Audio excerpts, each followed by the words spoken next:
Meer dan 200 trucks en 40 oldtimers komen bienoor in Strobos voor de 5e editie van de truckshow Strobos. Het is een beetje als Geintje begonnen met de corona. Ik wilde een truckshowtje hier hebben en toen zei ze in Hendrik, ik zei, jongen, wie moet een keer een truckshow organiseren? Nou, zei, dat doen we dat. Dat weer voort naar de corona en als Geintje een meldingsvergunning hier we 30 auto's en 60 personen. Nou, ik zei, dat keer heel mooi. En wat gebeurt er? 150 man hier in de feesttent en ik denk wel 40 auto's. Toen zei we, dit keer maar, wie moet het horen hier maar weg. En zo hebben we nu met 5 dieren rondgegaan. Een van de gezelligste truckshows van Friesland. Ja, de samenhorigheid, de gezelligheid.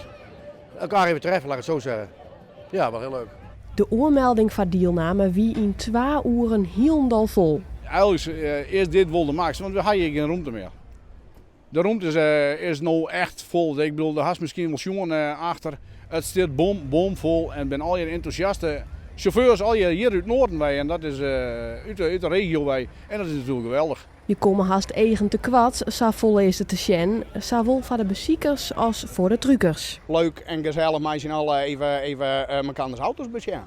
En van al deze trucks die je aan het stinnen, binnen er wel meer dan 200 volgens mij. Welke is nou het mooist? Ja, Mint. Mint, daar kunnen we net over twijfelen natuurlijk. Mint is de mooiste. Mijn eigen, hè? Ja, weet ik het. Ja, ik ben heel vol hier. Ik heb geen keuze meidje. Je eigen, je zelf omkleed. Dus ja, hier lampjes en toeters en bellen erop. Dan wat het mooiste, hè? Heb jij ook een favoriet? Ja, natuurlijk een DAF. Hè. Dus, ik rijd zelf op een DAF, dus ik heb heel veel mensen gedeng, maar dat is ik zo. Maar een DAF is echt Nederlandse trots en daar ben ik bezig mee.